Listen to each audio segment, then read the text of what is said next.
All right, so I made the in-class students all watch a video in there, and it's about Apple and a supplier, and they are getting ransomware demands as we speak, $50 million worth. So it really fits in with this idea of risk mitigation. How do we start to not necessarily just stop all of it?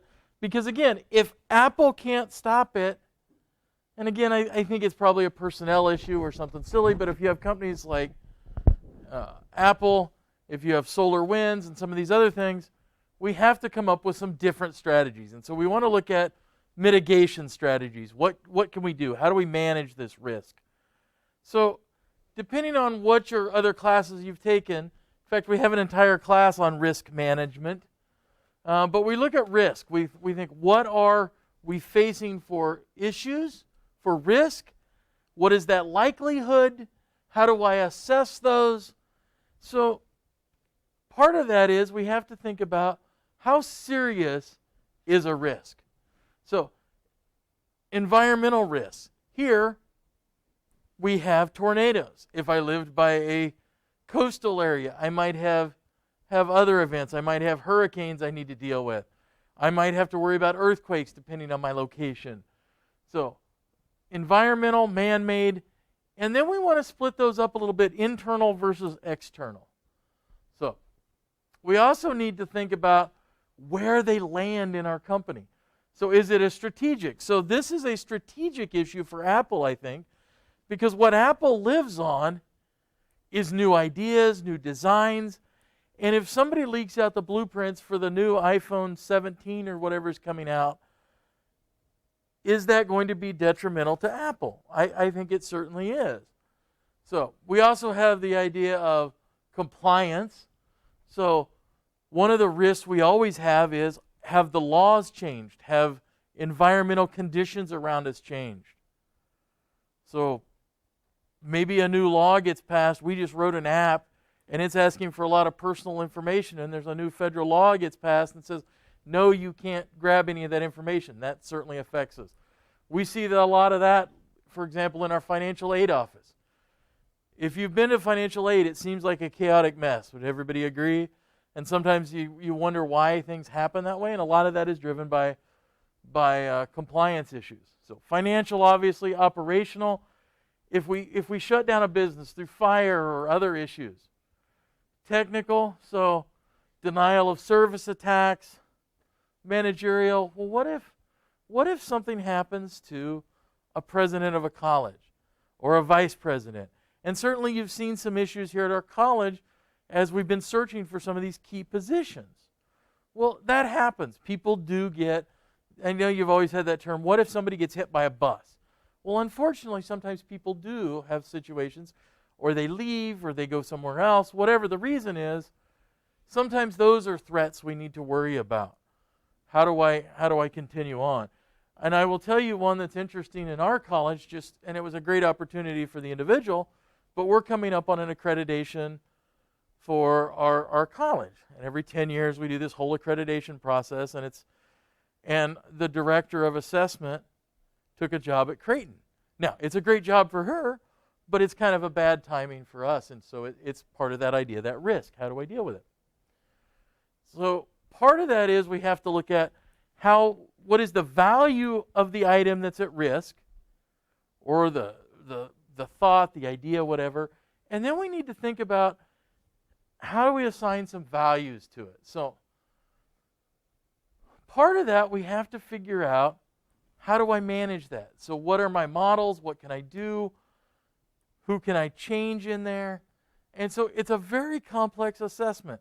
But those skills you've built in Excel, sometimes we use those because we start creating some models of what happens if, and we start looking at what the dollars are, because in a lot of cases, those dollars are what design how we're going to go. So for example, if we're in the IT world, we could spend millions of dollars and make our defenses very proactive. We could have full-time, 3 or 4 or 5 security people, and they're reading log files every day, and they're on the... But we have to weigh that against the relative risk because we don't have those funds to spend for that. So can we do other things? Can we do some penetration testing, hire out some other companies? So some of that becomes a way we mitigate that. We look at how do we do that. So anytime we do that, make sure that you always have all your I's dotted and your T's crossed, so you don't end up with a situation where a penetration team gets arrested, or in the case of our campus where we're connected to a central system where everybody knows what's going on, so that it doesn't become an authorization issue. Certainly if they're doing on-site penetration testing, physical testing, making sure that people are aware of what's going on so you don't end up with any kind of an incident. So, change management, we've talked a little bit about that. In most large companies, there's a very, very, very structured change management system. Well, smaller companies, it's much harder to do because we don't have all the time to spend all this paperwork. But these change management systems really prevent a lot of those issues from going on. Things like testing out your software in new systems before they're deployed, testing out changes, updates, and all those kinds of things become really, really critical. So they talk about things like a change management team. Well, unfortunately, in most small companies, there really isn't a change management team, and things somewhat happen. So generally, in a larger corporation, there really are. So small company, we can do things very fast. Large company, we're much slower, but we're much thorough and more methodical about it. Who has privileges? So I'm going to guess in the Apple and supplier attack, somebody in that supply chain was escalated privileges, had privileges they shouldn't have had, weren't sufficiently trained to know that, hey, I shouldn't click on this email, and somehow they had some rights. In the attack of the SolarWinds, which they've now blamed on an intern, should an intern have a password that can bring down the entire system? No. So that idea of auditing every periodic event, 6 months, every year, and making sure that everybody has the right privileges. And again, it takes time. And in a lot of companies, we're fighting fires because we don't have enough resources.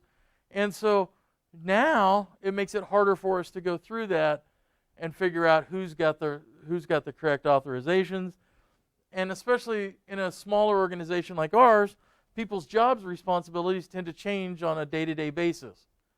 Somebody gets hired, fired, laid off, moves, whatever, and now suddenly they need different rights, and so most of the time we just assign them the new rights, and we don't really do that review of, are those rights correct for that particular thing. We also need to make sure that incident management, in other words, when something happens or if something happens, so whether it's a man-made event, whether it's a cyber attack, whether it's a physical attack, we have plans in place for how to do that. So here's one of the things we like to do. And I talk about it in business project management. We talk about it in here. You probably also hear it in, you're taking the risk management. We like to make things qualitative. In other words, put numbers to it. So we're using that idea of putting a scale, a numeric value on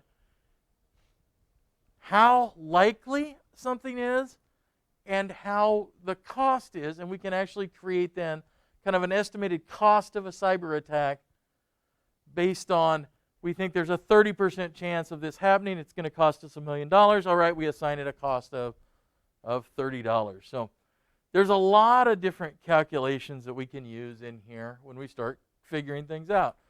For our hardware, we can get from the manufacturer things like mean time between failure. We can calculate mean time to recover. And some of those we need to actually go back to our stats classes, I know, and look at what they actually mean.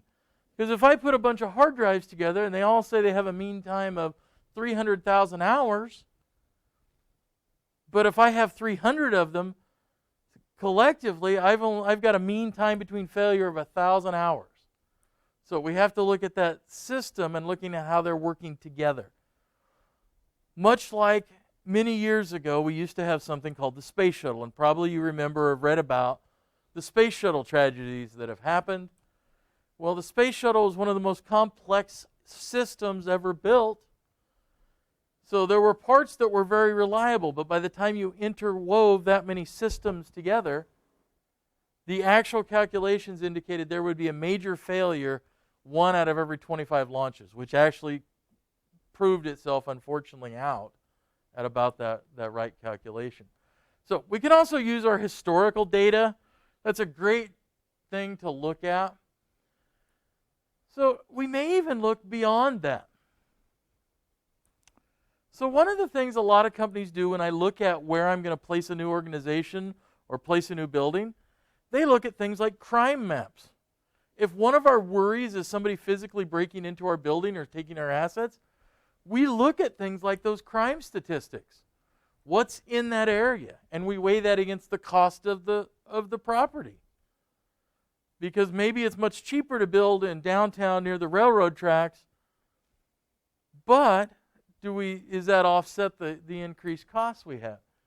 So we sometimes will go to our insurance companies, and our insurance companies may even say, hey, you can't build there and get insurance from us. There's reasons we have these things in place.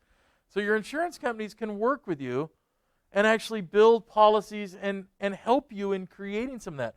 Because quite frankly, they're interested in making money off of you on a policy, not paying out. So insurance companies, even on your house, if you buy a roof system for your house that can stand a hailstorm, they're very happy to cut your policy down a little bit in price so that you can have that feature. So there's other things. So if we're back in IT world, we can look at monitoring and incident reports. You can go to the I3C and you can look at it.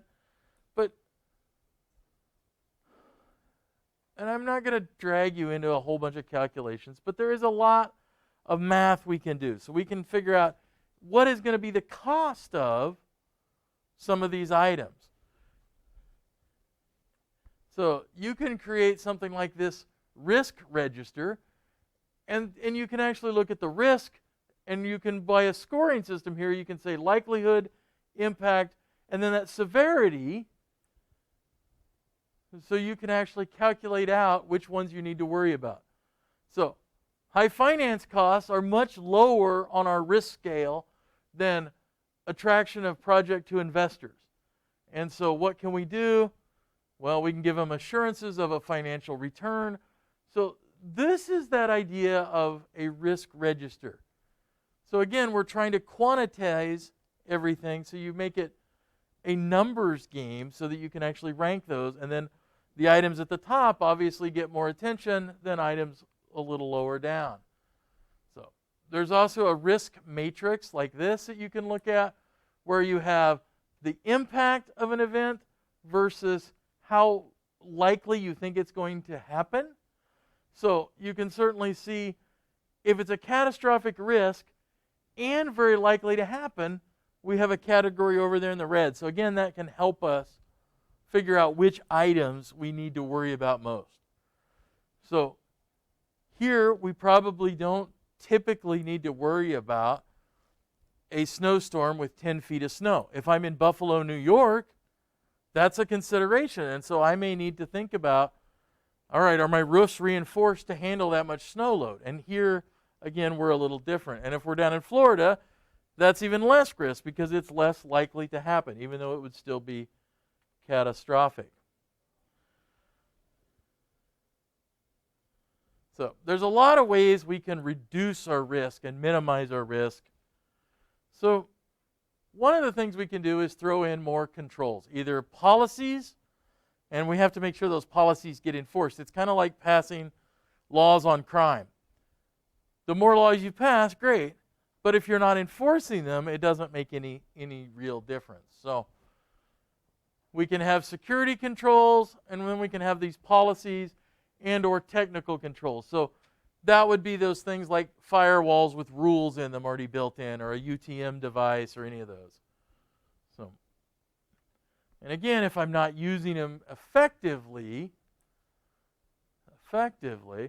so, and then we can break it down all the way to physical and detective and deterrence and all those kinds of things. But what we're really trying to do is minimize that risk.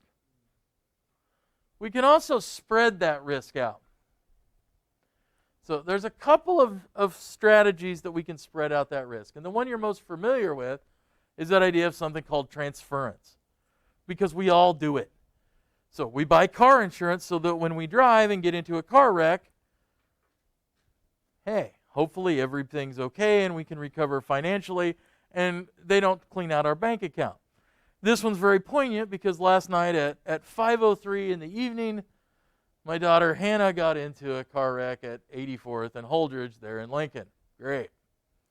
So, got T-boned in the intersection. Insurance companies can't figure out whose fault it really is already, and they've already said, well, it's going to be 50-50. Well, it totaled out her car, which was worth probably $5,000 or $6,000, and that insurance company will help make that heal because she doesn't have that in her pocket right now. So that's one way we can do it. We can mitigate it through insurance. We have a cybersecurity insurance policy here. Most companies now and organizations are buying them. It's a way that we mitigate some of that risk or that cost. Some of them will actually even have ransomware policies, and they will negotiate or come up with sometimes prices where they will pay some of these vendors. So risk avoidance. So if we know something's risky, we choose not to do it. So some people look at motorcycles and they say, oh my goodness, those are really risky, I'm not going to ride one.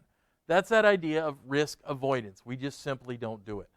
So maybe we look at ourselves as an organization and we say, man, if we just open up our Wi-Fi to everybody, it would be a great friendly tool.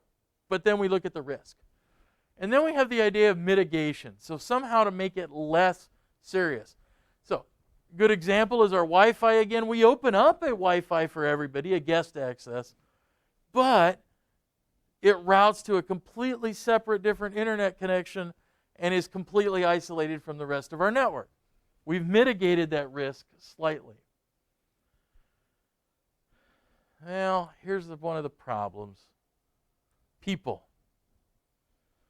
People don't always do what you think they want you to do. They'll delete files.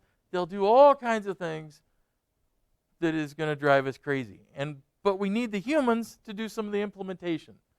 So there's all different kinds of tools we can use. So automation. The more we automate things, as long as it's done properly, the better, because humans are bad about doing things repetitively.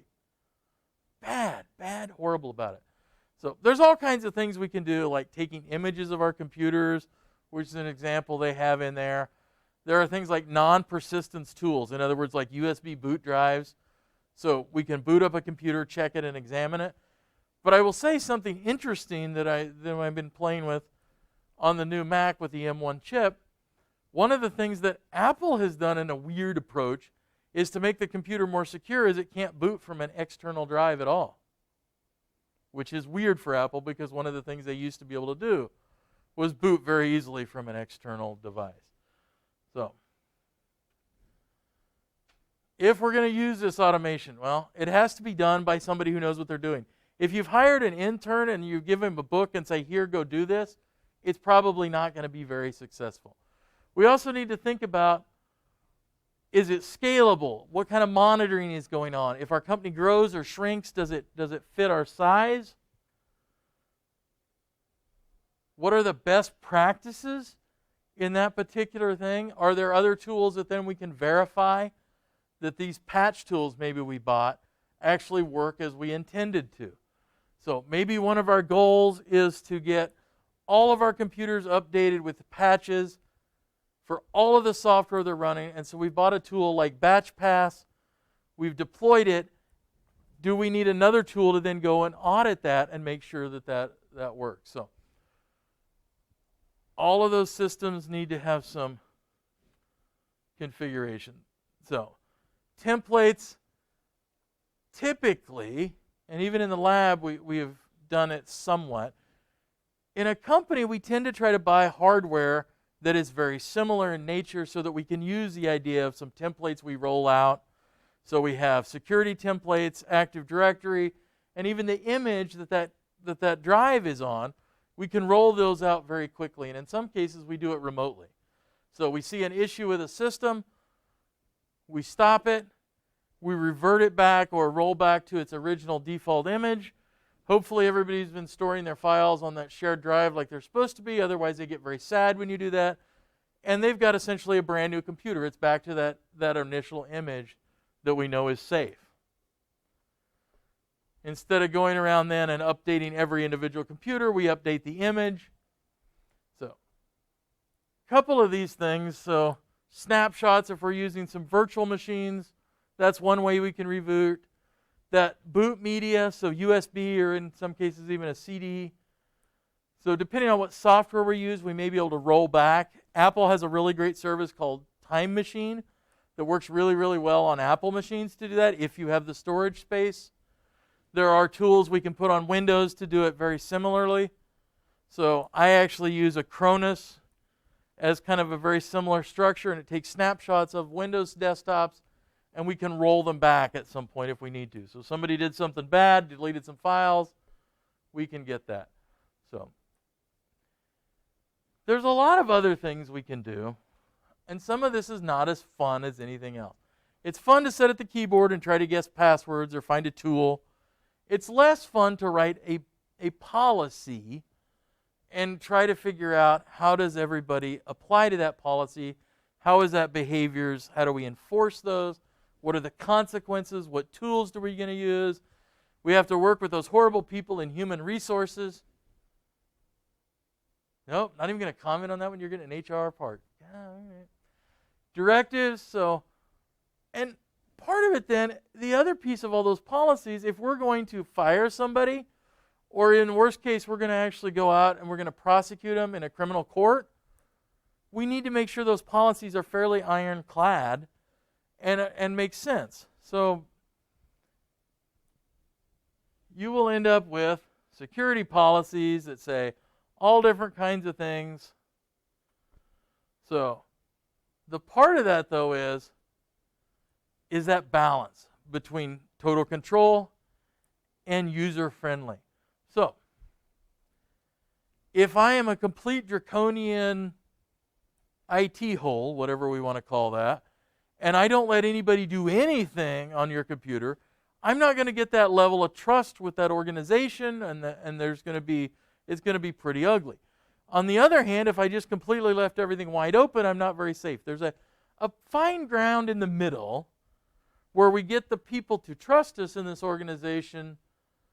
So it has to have some kind of a balance, and that balance may be driven by external things, depending on what organization you're in and what business sector you're in. So you may have policies for email, and we've talked about email. Somebody gets fired, we save a copy of their emails, and they sit there for however long we need to. And that may be driven by state or federal laws. What about emails? Can you send out emails that are soliciting to sell your Amway products? Probably not. What about antivirus? Because you know you're going to have one person who's going to say, well, you know, at home I use Trend Micro, and I don't like that you're using Carbon Black, and I'm going to make it go away. So making sure that policies say, hey, there's penalties if you don't enforce what we're doing. And one of the things we're seeing now is that more and more people are working from home. It makes these things a little harder to monitor. So what kind of policies do you have for connecting through with a VPN? What about wireless? If there's not a statement that says only through a VPN when you're at a Wi-Fi connection that's not controlled by us, then those are the kinds of things that we need to have in that policy. In your student handbook is actually an acceptable use policy for what you can do with technology on our campus. And again, it starts in with a lot of sayings about you can't use the Wi-Fi for selling your own products. So it'll have lists of what's acceptable for different people. Sometimes they will post them on a wall and somewhere like in a lab here. So it may include things like, hey, you can't eat and drink on the computer staff. And it may also tell you what you can and cannot do. So, hey, please don't go to a new one I found that I had never heard of, which frightens me. Do not go to a site called Omegle while you're in a public computer lab. Has anybody ever heard of that before? Yeah, you guys are ahead of me. I didn't realize what yeah, interesting. But I have a client who I do some volunteer work with that's a public library in a small community, And they had a patron in about their 50s in their computer lab deciding that that was an acceptable place to do that. So those kinds of things are all going to be on that acceptable use policy. And so things like a personal email. So here at a college, we get to use our email for a lot of things, but if I started sending out emails about, the president's blah, blah, blah, or I want to start a union, those kinds of things. So how do I get emails? How am I allowed to use with them? Typically, we're starting to see more about a social media policy. So if I'm in a K through 12, am I going to have any of my students on there as Facebook friends? No, probably not. We're all adults here, so I'm not so worried about it, and I have quite a few of you on as Facebook friends, and I'm not worried about it. But I also monitor a little bit and don't post anything that I hope will be too horribly controversial. I do spout my opinions occasionally, and I show adult behavior. But we have had students who, even with social media, have lost jobs. And it's very easy to do that. We've seen all over the country college and high school athletes lose scholarships over tweeting and Snapchat and some of these other things. So they're a great way to get a lot of information about people. And for 90% of the things out there, I'd like to think social media is really good. We get near election times, and we get people that suddenly turn their opinions into fact or would like it to be. And I think we see some other issues come out with it. And I will say that when social media, in the last couple of years, I have dropped a lot of people on there as social media friends because of their viewpoints did not align with where I think the world should be.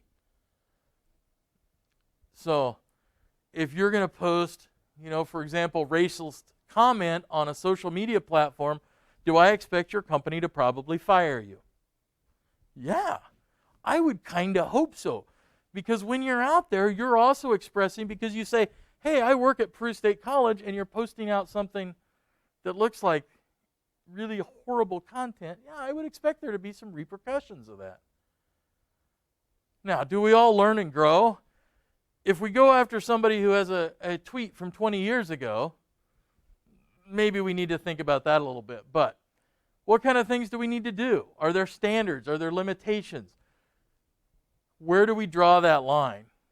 And so we have to be very careful. We have to work within the law. It's probably one where this policy gets run through the legal team, because you certainly don't want to limit people's ability to express themselves, but expressing yourself doesn't mean you have to express your stupidity either.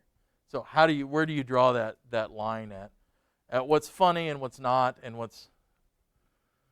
So, training. This is one that we drop the ball on all the time. Most companies, we're too busy. We can't afford to do training time.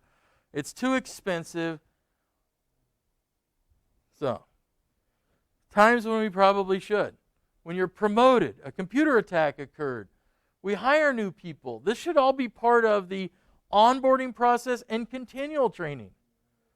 So if we have new software, train people how to use it. And that's one of those that falls through the cracks all the time. We get to that end piece on a project, and we don't have any money left, so we don't train people on that. So we also look at how people, and this is a very big generation, because we're looking at different ages and how they typically feel. And so there's a lot of differences in age groups and how their worldview is. So we need to be aware of that. So certainly my dad, born in 1934, views the world in a much more black and white way than I do. So we have to look at what those motivations, and that's where we're leading to, is, are we motivated by external pressures? Are we motivated by our own self-esteem? These can let us know, by these generalizations and by examining people, how to train people better. So, do we train in a visual manner, an auditory manner? What training works best for a specific area? Some people can listen to a lecture and they do really well. Some people have to touch things. So training styles becomes important. It also lets us know a little bit about people, and we know what their motivations are, and we may see why somebody at Google says, well, your statement says you're going to do no harm, but I think you are, and I'm going to release your source code. So a lot we can do with those psychological courses, those sociology courses, about how we're going to do that. And Apple is now facing this idea. They don't own any of these factories. And apparently one of their suppliers or vendors got hacked. So how do I deal with that third-party integration? I'm adding somebody else into that mix. I can't control them completely, but I can certainly say, we're not going to do business anymore if you don't follow some of these standards. So, are they following similar processes with us? Social media, are we doing appropriate things? So, this idea of an agreement with another corporation can make us a little vulnerable. And the reality is we can't do everything ourselves. Most companies are finding they can't. They have to hire other corporations. That leaves them vulnerable. But hopefully they're hiring the right ones. So a couple of different terms you'll see in here. So non-disclosure agreements, pretty common. I don't know how many of those I've signed. Basically, you're saying that you're not going to reveal any information about that. And that makes sense. If I'm a corporation and I hire a consultant, I'm going to have them sign an NDA. That way they don't come into class and blast my name out. Now, I can share stories. I just can't share usually names. So, other ones, service level agreements. So typically on like an internet connection or you're buying services, it'll state how much service and what the percentage is and all different kinds of things. MOUs, so it sounds like it's a memorandum, which you guys learn is a short little document. Well, it can actually get really big, and it's a binding contract between two organizations. So a purchase agreement, there's ICEs, there's all different kinds of things we can do to make those agreements. They're all legally binding. However, going to court on them can get expensive, so you have to look at those. What do we do with people? So, bringing somebody on, we typically do a background check. Is a background check perfect? No, and it's got some faults. Do you do a state background check or do you do a nationwide background check? So, you have to think about what your costs are, how far back you go, what kind of items in a background check are going to prevent that employee from being a viable candidate. So if they had a misdemeanor for pot possession when they were 18 years old and they're 45 now, is that different than if it was 2 weeks ago? Probably. So we need to figure out what we're looking for, what red flags we're willing to take, what ones we're not. And we got to remember that that background check isn't perfect by any means. Is it something we should do? Probably. Do we also do things like social media checks? Yeah. So we want to know as much about that person coming in as possible because they're going to be a great asset to our organization, but they could also be a detriment. So one of the things when people leave, even if they leave involuntary and we terminate them, sometimes they're willing to do this. And I know that's weird. And sometimes firing a person is a really horrible thing. Sometimes firing them is actually good for both parties because they know they weren't a great fit and you knew they weren't a great fit and they've been looking for a way to get out anyway. In that case, we do an exit interview. If they're leaving on their own, and it allows us to find out some things about how their work was. It allows us to better position the next people in those jobs. So exit interviews are a really nice tool. If they're in a high security event or an area, typically when they put in their notice, they're off staff immediately. Now, that's at a larger organization. It's very hard to do at a small organization to say, oh man, I'm turning in my notice because I'm going to go to work at a competitor. Do you need me to do anything for the next 2 weeks? Yeah. So,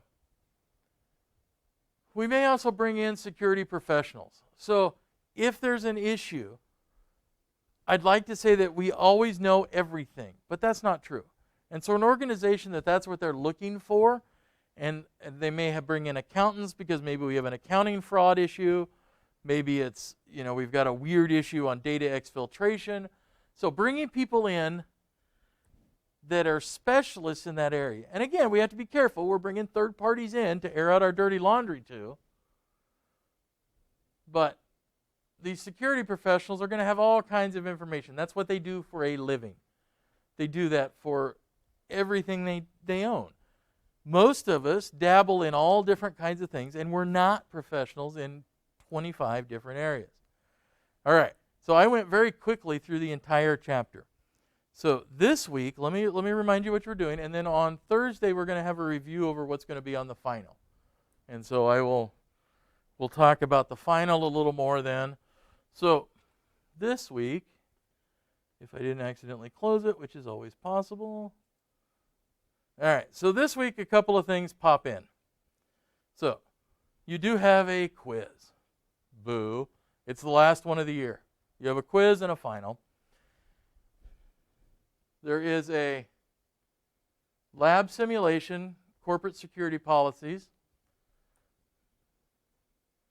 I did not put any other assignment in this week to give you some time. And then there is a discussion board.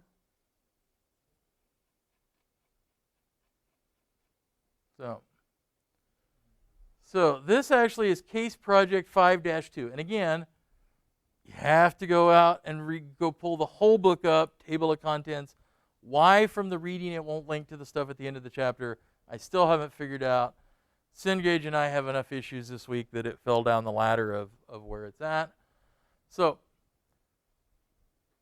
you can use either an existing workplace, your school. You can create one at a place you'd like to work for. So you need at least one page, not just all bullet points, but you're going to create an acceptable use policy for an organization. So what are things that are allowable? So if you're going to do it and you say, I'm going to do it for the computer lab that I spend my time in, what are the things that are acceptable? Not just bullet points. You're going to have some verbiage in there, but can you have some bullet points? Yeah. You don't have to respond to a fellow learner. You're simply creating a list. It was a way I threw that in there and met our accreditors' requirements and gave you a small assignment this week.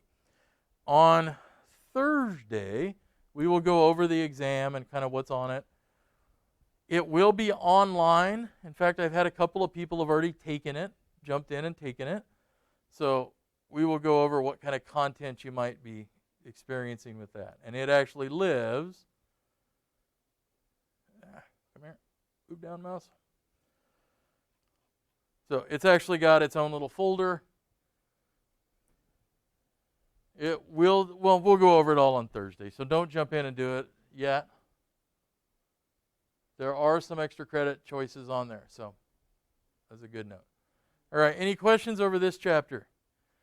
Anybody want to buy some Apple stock?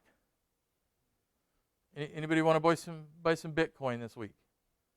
Yeah, me too. I wish I had a whole ton of them. All right.